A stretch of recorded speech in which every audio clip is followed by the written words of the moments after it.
Trinity even was like, Lara, why would you do that? I mean, who among us could say no to, an ancient dagger? Yeah. You know, that's she just sitting has there? the best intentions.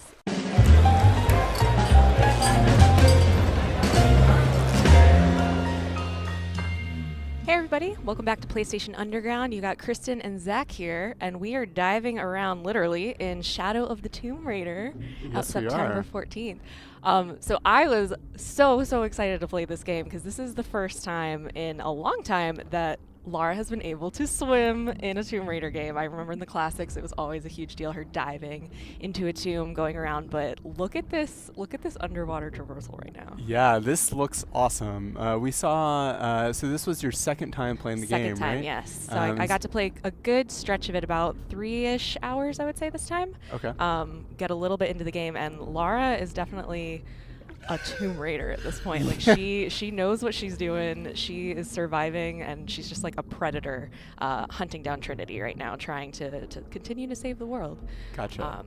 So in the last time we saw this game, there were some terrible incidents that had happened, right? With Yes. Lara perhaps inadvertently triggering the apocalypse. Yes. Right? So Lara has been sort of on the hunt for this organization Trinity. By actually taking that artifact before Trinity, she inadvertently started a Maya apocalypse. Oops. Whoops, indeed. Trinity even was like, Lara, why would you do that? I mean, who among us could say no to, an ancient dagger? Yeah. You know, that's she just sitting has there? the best intentions. So now she's trying to get ahead of them again. She's following a series of clues to continue to stop the series of events, all these cataclysms, and she's trying to get there before Trinity does. Gotcha. Because if they get this second artifact before her, they will be able to finish their plan. Okay. This is a great, cool sequence. Yeah, so this looks great. Last time we saw it, it was just like in a tomb, and it Yeah. looked very spooky and tomby. But this is the first of the jungle that we're seeing, right? Yeah, well, these are the jungles of Peru, and as you can see, Lara is using everything to her advantage. She can climb trees, she can swing from vines. Right, we just saw this rope takedown called the Eagle's Talon. There's a full set of skills that you can start to build out where she's using the environment to her Right. advantage. And as you can see, it's to chilling effects. These guys are like, who is there? Yeah. God, it looks amazing. What are they Oh. so afraid of? They're afraid of you, Lara.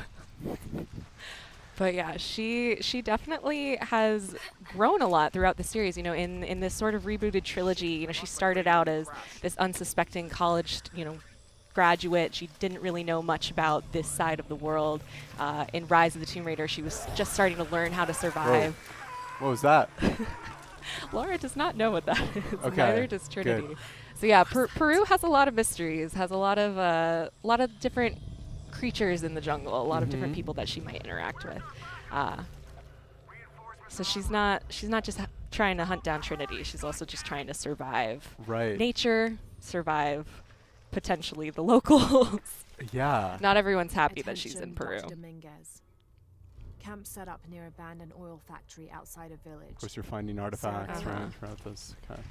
I was going to say, there was a lot of time that I spent literally just combing every corner, which, this game is so great for that. They have all of the hidden tombs. Right. They have the challenge tombs, which I especially love. They have the extra puzzles that are beyond just the main storyline. But then we have these great combat sequences of just like trying to be stealthy as possible. Right. Using her survival instinct. So that's what's happening when you see them ending up getting highlighted. You can see the red enemies. People can see them if you take them down. The yellow ones are out of their field of vision. So you sort of want to take your time, Oh, wait I it see. out. So if I took down the red guy, someone else It would see alert that. everybody, I see, exactly. I see. But nobody notices this. Right, and that's just based on kind of their enemy's vision cones. I Yes. would presume. Okay, cool. Yeah, and this is cool. This reminds me of something we were talking about just before we started taking a look at this footage here that you captured.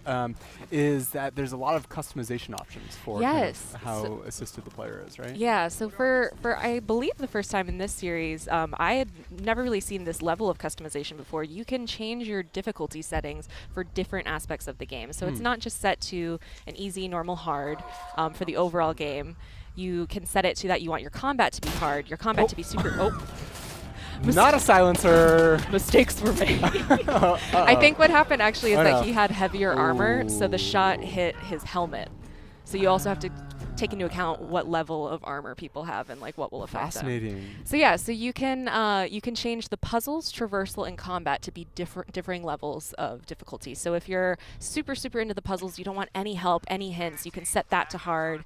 But maybe if you're not as good as exploring and you kind of need to know specifically where to go, you could set that to easy. It definitely sort of opens up a level of how intense do you want to play? What type of adventure do you want Lara to be? And yeah, it really can make the experience very unique. Huh. Fascinating. It's a really cool approach. Yeah. Obviously, everyone likes different parts of games, right? And a game like Tomb Raider is combining all these different elements. So that's a really smart approach. See that you are Taking them down again. following in your footsteps. I was like, let's try this one again. So is that, do you try, like, obviously stealth is supported here and throughout the Tomb Raider games. But, you could totally go in guns blazing. right? Yeah. Yeah. Although, so what's happening here is, for the jungle, you can cover yourself in mud. Oh, what? So that's what Laura just did. She found a pool of mud. She just covered herself in it. It's now going to help her be a little bit harder to see. Huh. So if she were to jump in front of that guy, it might take him a little bit longer to notice her there. Oh, wow. That is really cool. It reminds me perhaps of some classic PS3 games involving eating snakes. What are these things? God, back in the... Wow, look at that. Oh, I loved awesome. this rope mechanic. I can see. I was like, let me climb into every tree to take these guys down. It's a very, like, showy, like, it reveals a very confident side of Lara. You know, these and I mean, that's what she is at this point. Yeah. She's not afraid of Trinity. She knows what she has to do. She knows that she has to get there before they do, or literally people will die. Right. So this is another moment of these guys are heavily armored. How am I going to do this? They can all see each other. Perhaps that bottle. Perhaps these bottles are be of helpful. assistance. It is almost over. But of course, you don't have to be stealthy if you don't want to. Right. But that's definitely how I play these games. I try and use the bow and arrow like as much as possible. Oop. Yeah. Nice. God. And they saw me. Uh-oh. Nice. Run. So you also, of course, what's you that? can heal yourself, but there Okay. is another perception meter that you can set for yourself that by taking in certain herbs or eating certain berries, it will open up your perception to your predators. Huh. So I didn't use it, ended up using it here, but when you're hunting animals, if you're fighting animals, if you just eat some of that really quick, it can sort of heighten your senses, and Okay. you'll be a little bit more aware of what is stalking you. Gotcha. Right. Hunting and kind of crafting upgrades, of Yeah. course, big part of the previous games. Would presume that's also in here, Exactly. since we are in the jungle. So we're just seeing kind of a brief selection of everything that you played, but you played the game for like 4 hours, right? I did, yeah. And Lara definitely is going on a journey. She's with her friend Jonah. This is a different section of the game. We're going to see a short little cinematic here of one of the other predators that Lara will end up running into. But Lara's with her friend Jonah. They're both working to stop Trinity. Jonah. Oh my God. That's not good. Lara's like, oh no. Yeah. Uh-oh. Jaguars of Peru. Speaking of predators. I was going to say, this is, in the previous 2 games, Lara would frequently come into contact with packs of wolves. She's sort of used to fighting really quickly, but, Jaguars are very quick, very agile. It's going to take a different skill set to fight them. Interesting. So she's gonna have to take that on. So right now she's currently trying to find Jonah again. Their plane might have gone down. Whoa. So they've been briefly separated, but Jonah has sort of been this ally and friend to Lara throughout the series. He's an adventurer like her. He's always been a supportive character, and especially in this game, when Lara is in the mindset of go, I have to stop Trinity, I have to do anything to make sure I save the world. Jonah's sort of being like, let's stop, let's take a deep breath and consider our options while we go into this. Are people getting hurt along the way? Was there a better way we could have done this? Should you maybe not have grabbed that artifact that potentially started this apocalypse? Right. So she's sort of starting to have to rethink about the consequences of her actions, and while she does have good intentions, is it better to maybe go about it in a different way? Huh. That's really cool. I'm glad that they're exploring that angle of Lara's story because, you know, obviously we see her evolving quite a bit from the earlier part of the trilogy as far as kind of like how she's interacting with enemies and how she's traversing the world. But to see her also maybe starting to at least consider taking steps on kind of an intellectual level or an empathetic level is really compelling because obviously, you know, like there can be, you know, Lara does a lot of good, but there can also be byproducts of stealing artifacts. Yep. So this is one of those Jaguar encounters. So what ends up happening here is it's usually in a space that isn't just part of the regular environment.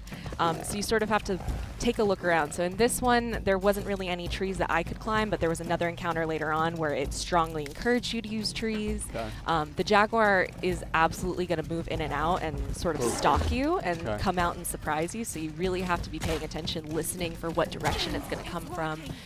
If you have those perception berries to eat, you could potentially use those. But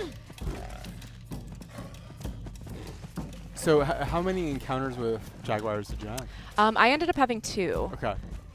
And they so it seems like those are kind of like a little, those are distinct from, even though you kind of met them in kind of the not, it's obviously not an open world game, but kind of like in kind of the explorable spaces that the actual combat takes place in a distinct area. Got it. Nailed them. Man. All right. Well, Shadow of the Tomb Raider is going to be coming to PS4 on September 14th. I'm so excited. I can't wait to continue on Lara's journey. Me neither. Thanks for showing me this. Thank you, Zach. Not much longer to wait. I know. All right. We'll see you next time on PlayStation Underground. See ya.